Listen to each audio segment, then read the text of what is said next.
Hello po mga kababayan, si Dante Maravillas. Laking problema ngayon po ni Senator Marcoleta.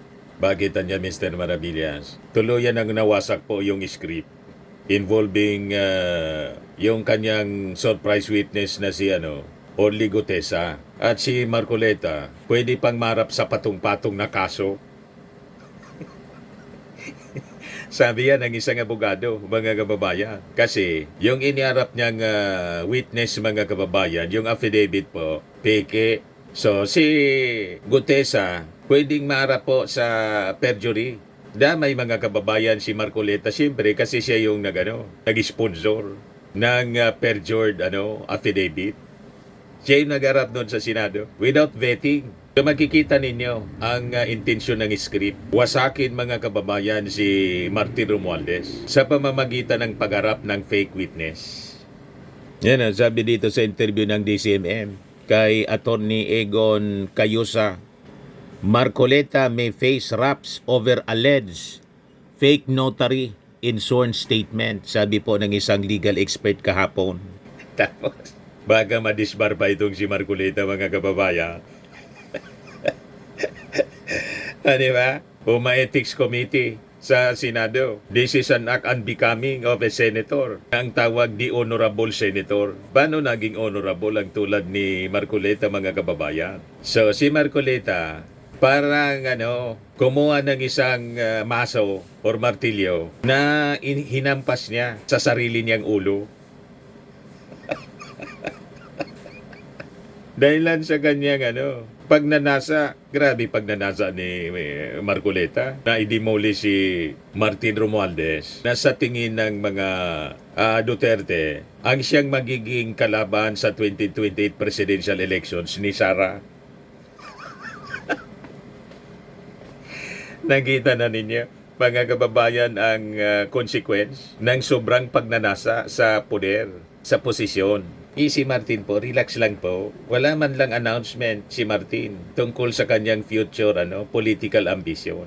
Nag-resign nga po na speaker para hindi magamit mga kababayan yung kanyang influence bilang speaker dito sa investigasyon sa issue ng insertions at saka sa flood control scam. Nakita na ninyo ang pagkakaiba ng kampo ng mga Duterte at yung kampo ng Marcos Romualdez. Ibang-iba. May decency, mga kababayan, sa kampo ng Marcos Romualdez. Habang ang kampo ng mga Duterte po, garapalan. Basag na basag po yung faking affidavit ni Gutesa. Dineclare mismo po ng Manila RTC. Manila RTC, Senate Probe Witness Affidavit Falsified. Kaya wag na kayong magtaka mga kababayan kung bakit mas familiar si Marcoleta sa affidavit ni Gutesa kaysa sa mismong witness niya. Kitang-kita po yung ebidensya. Kahit wala pang certification yung RTC ng Manila, kitang-kita yung ebidensya doon sa mismong pagpresenta ni Marcoleta ng kanyang witness. Kitang-kita po. Dito pa lang po, alarms na. Nagtatawanan sila. Sa pagmamadali, kung ano yung nakasulat yung nababasahin mo. Ulit-ulitin natin ito.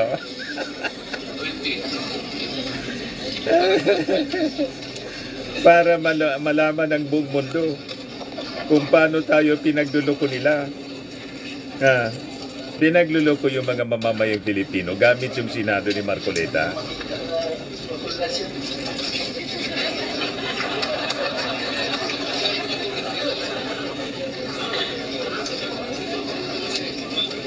Sa pagmamadali, kung ano yung nakasulat yung nababasahin mo. Paragraph 20 anya. Paragraph 20. Sabi ko sa iyo, kaya sabi ni Atty. Egon Cayusa sa interview ng DCMM, Marcoleta may face raps over alleged fake notary in sworn statement. Hindi na po siya alleged ngayon kasi proven na siya po na fake. Ayan o. Sabi diyan, the order cited as basis the forensic analysis conducted by the National Bureau of Investigation showing that the signature on the affidavit in Esperas standard signature, yung abogado po na ginamit sa pag-peke, pineke yung notaryo. When not written by one in the same person, si Attorney Petsi Espera, the act of falsifying a notary public signature constitute a criminal offense under the revised penal code, such as falsification undermines the integrity of the notarial process, imposes a threat to the credibility of the legal instruments executed before the notaries public, sabi po ng RTC. So yung laman ng affidavit po, wala nang credibility yon kasi yung notaryo po, fake. Kaya biglang nag-disappear po si Gutesa. At ang danger dito, mga kababayan, baka diretso ng patahimikin po si Gutesa. Alam na ninyo, ang mastermind kung alimbawa, madisgrasya ito pong si Gutesa. Pakinggan muna natin itong interview ng DCMM kay Atty. Egon Cayosa kung ano yung posibleng karapin mga kababayan ni Marcoleta bilang senador at saka bilang isang abogado. O diba? Ito po. Good afternoon, magandang hapon po sa lahat. Kahapon ito. Kapareho na huga attorney nang nasabi ni OIC NBI Director Magno, maaring makasuhan yung pagbeke doon sa notaryo. Ano po ba yung pwedeng kaharapin ng mga gumagawa nito?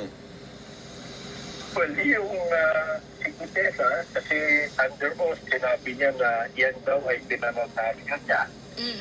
Nagsisinungaling siya. Kasi nga, peke naman pala yung firma. So, he can be liable for perjury. Perjury. Pwede rin ho yan yung criminal case for introducing yung fraudulent evidence. So, iba rin ho din yung paggamit ng pekeng o fraudulent na public document. Kasi yung notaryado, public document dapat yan. So, yun ang kanyang pananagutan. Si Senator Marcoleta naman, ang pananagutin din to be held accountable kasi siya ho yung nag-sponsor sa witness na yan. At natin yung mga sinasabi noon, sinasabi niya, ito, pinirmahan mo sa harapan. Oo naman ng oo. To the extent na kung alam niya na magsisinungaling pala yung witness niya, peke pala yung firma ng notary public, maaari ding managot si Senator Marcoleta bilang public official at Tapos, bilang isang abogado din. Kasi abogado itong si Senator Marcoleta. So, Paano po yun yun? din sa kanyang knowledge doon sa fraud na nangyari. So po siya mapapanagot? Ethics complaint po ba o pwede siyang kasuhan? Kasuhan, hindi naman immune from suit ang mga senador. Pangalawa, pwedeng kasuhan si Marcoleta. kung alam niya na merong depekto yung pagkanotaryo, hindi dapat niya yun pinesenta. So it really depends kung to what extent ang kanyang kalaman. Magbibigyan naman sila ng due process. Masasagutin naman sila kung sakali. Baka madisbar po itong si Marcoleta. Tapos siya. So, ibig din bang sabihin, Attorney Cayosa, na meron na rin questionable na rin, no? Yung kanyang salaysay, kumbaga yung credibility dito nga kanyang pahayag dahil nga dito sa sinasabing baka peke nga signature sa kanyang affidavit. Well, hindi na kung baka peke. Peke na. Kasi Peke, oo. Peke na kasi probe na na peke. Yan. At it is within his power and jurisdiction. So yung written statement niya, ito yung demolished yun. It's even a crime. It's even beyond credibility. Talagang krimen yung ginawa niya. Demolish yung affidavit po, mga kababayan, ni Gutesa. Sabi po yan ni Atty. Cayosa. And, siyempre, nag-suffer yung credibility mismo. Ang kanyang affidavit, kasi yung notaryo po, peke, pati mismo ng testigo, ng pagkatao mismo ni Orly Gutesa. You see? At siyempre, mga kababayan, kung sino yung nasa likod. Alam naman natin kung sino yung nagharap nito sa Senado. Ang sponsor po mismo, si Marcoleta. So pati credibility po ni Senator Marcoleta, durog na rin. Di ba? Sino ba maniniwala kay Marcoleta, mga kababayan? Lalo't yung, ang sabi, ang nagdala nito kay Marcoleta, isa pang personality na may history na magharap ng mga fake witness tulad ni Ador Mawanay. I'm referring kay dating Congressman Mike Defensor. Di ba? So basag na basag, mga kababayan, ang malaking kasinungalingan na ginamit para idemoli si Martin Romualdez. And it's only Gutesa. Dahil nabuking yung kasinungalingan nila, yung witness po hindi na mahagilap. Ngayon, si background, mabigyan ko kayo ng background story, mga kababayan. Matatandaan po, sabi ni dating Congressman Mike Defensor, noong September 20, sabi niya po, ito daw na si Gutesa ay kasalukuyang nasa proteksyon ng kapwa niya dating mga Marines. Kasi Marines daw po itong si Gutesa, based sa kanyang kwento doon sa Senado, na sabi ni Bato de la Rosa, huha! Hangang-hanga siya. Kasi daw, mga kababayan, ito yung una niyang pangarap. Kaya lang napasok siya sa PNP. Gusto sana niya, mga kababayan, maging Marines. Hangang-hanga si Bato, wah! Sabi niya. So sabi ni Mike Defensor, pinoproteksyonan niya ng dati niyang mga kasama sa Marines. Kaya nag-refuse. Nabigyan ng proteksyon ng Department of Justice. Kaya niya daw yung sarili niya. Kaya lalong humanga po. Si Bato de la Rosa, matapang niya talaga ang pag-Marines. Ganon din yung mga DDS. So with this story ni Mike Defensor, ang ibig lang sabihin, alam ni Mike Defensor kung nasaan si Gutesa. Ito yung report ng Politico News. Marines protecting only Gutesa, sabi ni Mike Defensor. So sabi dito, Defensor said he also learned that former Marine Colonel Ariel Kirobin visited Gutesa. It was Defensor who introduced Gutesa to Senator Rodente Marcoleta before the Senate hearing last Thursday, noong September ito. So malinaw po, mga kapanalig po ni Digong ng mga Duterte ang nagbibigay proteksyon sa witness na si Orly Gutesa. So madaling hulaan, mga kababayan, na hindi aksidente ang paglabas ni Gutesa bilang isang witness. May mga ulat po na ang kampo ng Duterte at ilang mga kaalyado nito ang bumuo ng script na nabuking na peke po. Kasi peke yung notaryo. Malinaw po. Ngayon, ano yung objective po? I-demolish si Martin Romualdez, na isa sa pinakang matatag kasi na pilar or haligi ng Marcos administration. Kaya ayaw nilang tantanan po si Martin Romualdez. Kahit po kahit ni Chis Escudero, laging bukang bibig si Martin, lalo na si Sara Duterte. Lahat Martin, ang target nila durugin. So makikita natin dito, mga kababayan, ang lumang formula ng witness for hire. Ito yung signature nila. So gagawa sila ng affidavit, tapos idadrama sa Senado. Then ipapatrending po sa social media. Pero nakita naman po ninyo ngayon, masyadong obvious yung script. Kaya nakita ninyo po, bagsak agad yung kanilang palabas. Right after po na mag-testify sa Senado, booking agad po yung signature. Agad-agad na nag-react, mga kababayan, si Attorney Petsi Espera. Hindi ako niya yung nag-notaryo niya. Booking na booking. Kaya po, hindi na tayo nagtaka, mga kababayan, kung bakit the following day, in-invite ng DOJ si Gutesa, hindi po sumipot. Tinago ng mga handlers niya. And until today, ang sabi ni Ping Lacson, iimbitahin, doon na tayo. Kung lilitaw pa, mga kababayan, ang surprise witness ni Marcoleta. At dahil po sa pagbagsak ng script nila, gumawa sila ng AI-generated na video ng di umano'y pag-deliver ng pera sa Forbes Park sa bahay ni Martin Romualdez. Saka si Martin Romualdez daw, mga kababayan, inaristo.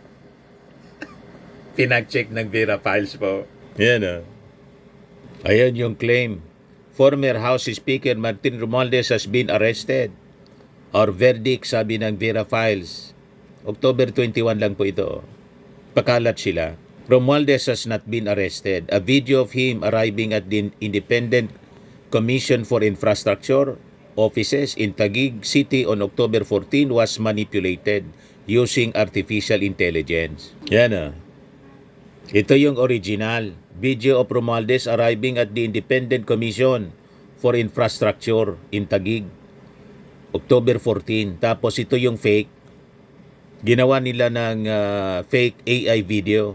Ngayon, nahuli na rin Romualdez Martin.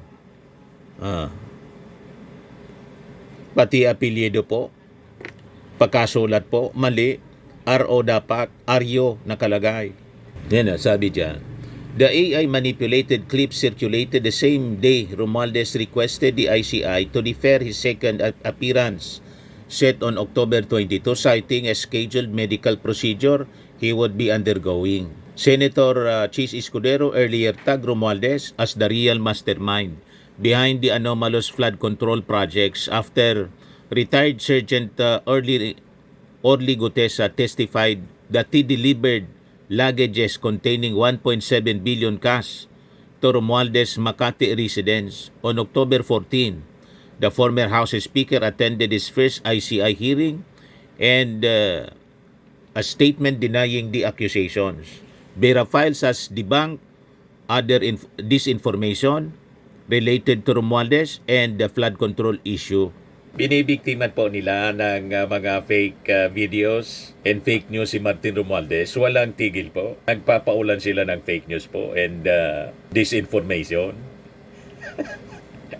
Kita ninyo, mga kababayan, ganun sila katindi ang kampo ng mga Duterte. So makita ninyo, ang mga handler po ni Gutesa, malapit sa mga Duterte. Si Mike Defensor, tapos si Marcoleta. So as a background, tandaan po natin na itong si Mike Defensor, noong early 2000 po, siya po ang nadikit sa kaso ni Ador Mawanay. Isa pong fake witness na gumawa ng kwento tungkol sa Lacson Millions abroad. So makikita po natin, 20 years na po ang nakalipas pero yung taktika nila, yung script nila, pareho. Di ba? Ngayon, halimbawa, kung may gustong mawala o manahimik itong si Gutesa, hindi po mahirap hulaan kung sino yung posibleng nasa likod. Lalo't na booking na po yung affidavit na pinabasa ni Marcoleta, booking na po ang kawalang hiyaan nila. Di ba? So ang batas ay malinaw mga kababayan tulad ng sinabi kanina. Kahapon pala sa interview ng DCMM kay Attorney Egon Cayosa. Sa ilalim ng Revised Penal Code mga kababayan, ang gumawa ng maling salaysay, lalo't intentional, perjury po. So perjury ang kakarapin na kaso. At hindi lang si Orly Gutesa ang pwedeng makaso, pati yung nasa likod. Alam na ninyo kung sino yung nasa likod. Yung sponsor, yung nagharap, sabi nga sa radyo, kailangan pa bang i-memorize yan? Love Radio. Di ba po, mga kababayan? So, ang malinaw po na motibo, ginamit itong si Orly Gutesa para maglabas ng kwento para sa di umano'y mga maletang puno ng pera, pero wala man pong patunay at man lang po kwento. Ang layunin po ay para ilihis ang atensyon ng publiko sa issue ng umano'y korupsyon sa flood control projects na malinaw po na tumuturo sa ilang mga Duterte senators habang sinisira ang pangalan ni Martin Romualdez.